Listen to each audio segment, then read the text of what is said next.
Hi, my name is Greg Farshtey. I was the writer for the Bionicle comics and the Bionicle chapter books. Um, Bionicle was very important to me. It was the one of the first things I worked on when I came to LEGO. It was the most successful thing I worked on prior to Ninjago.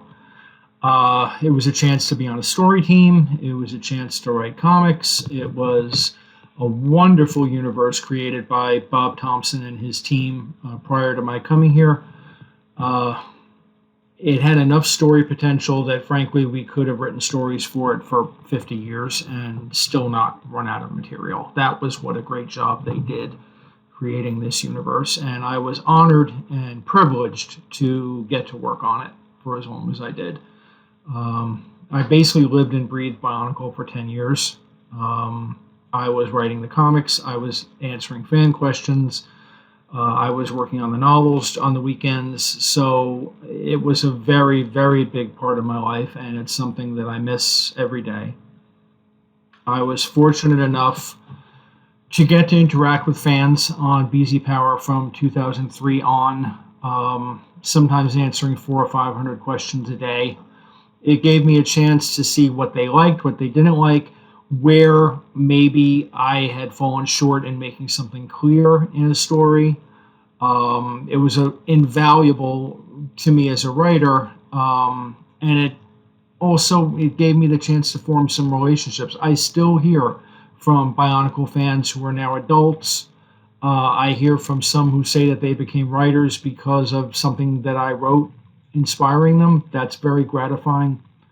That was a wonderful experience. I think, though, if I had to identify one fan experience that I guess really jumps out at me, in 2002, early in the year, myself, Marty Pasco, who was the comic editor, and the various artists who had worked on the comic got to do a comic signing at Toys R Us in Times Square. And we had about 1,200 kids show up, which was amazing. And I remember Marty turning to the artists and saying to them, enjoy this because you're never going to have this many kids show up for anything that you do ever again. And that was a phenomenal, phenomenal event. I mean, I did go on to do Comic-Con for years, which of course is crazy crowded. And that was loads of fun.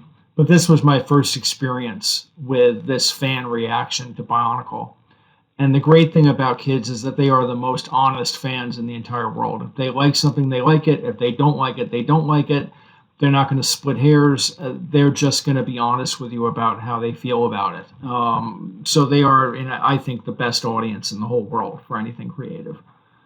It was great working on the story team, seeing the story ideas develop. I don't think there was anything that was one person's idea. We would throw an idea out, somebody else would build on it, somebody else would build on it, and by the time you were done, you had something better than what you started with. Those were great fun meetings to be in. I mean, we talked, we argued, but we always came out with something that we were happy with, and they were a great bunch of people to work with, Christian and Yepa and everybody that was involved with that whole endeavor.